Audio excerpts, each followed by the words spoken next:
Au cœur de la centrale électrique de Maria Gleta, ces jeunes étudiants et bacheliers ne boudent pas leur plaisir.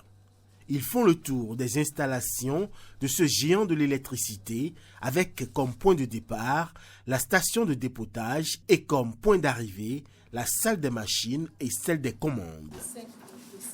Une visite guidée qui donne une vision passionnante du monde de l'énergie à ces jeunes visiteurs. J'ai compris comment on produit le courant électrique qu'on distribue dans nos maisons.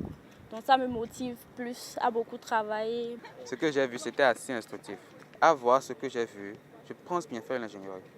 Après 5 années d'activité, la centrale électrique de Maria Gleta 2 se révèle comme un pilier de l'arsenal énergétique au plan national avec une capacité de 127 MW.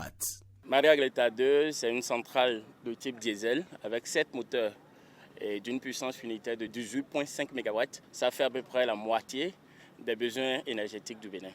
Après 5 années de fonctionnement, on peut dire que c'est un très bon succès de cette centrale.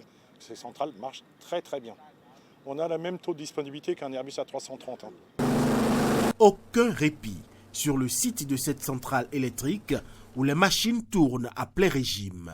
Pour un label de qualité, un accent particulier est mis sur une production d'électricité respectueuse de l'environnement. Lors de la visite, les questions préoccupantes étaient de savoir si réellement nos moteurs fonctionnent. Ils ont vu aujourd'hui que réellement la centrale fonctionne. Nous sommes en train d'aller vers les 36 000 heures de marche des moteurs. On a des équipements, des produits qui viennent depuis l'extérieur, le DAGMAC, pour que le truc soit toujours nickel comme un premier jour.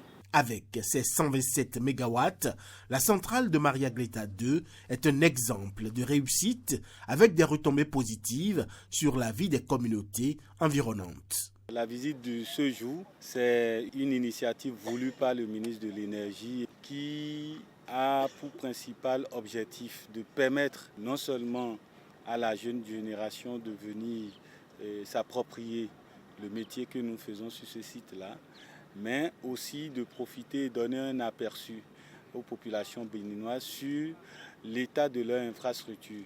L'infrastructure que nous avons inaugurée il y a 5 ans est bien entretenue et est dans un état de propreté, de conservation tel que lorsqu'on vous dit que ces équipements ont fonctionné pendant pratiquement 36 000 heures, vous êtes sidérés.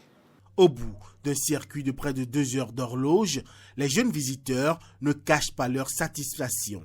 Une nouvelle motivation pour booster leurs efforts dans une orientation vers ces filières porteuses.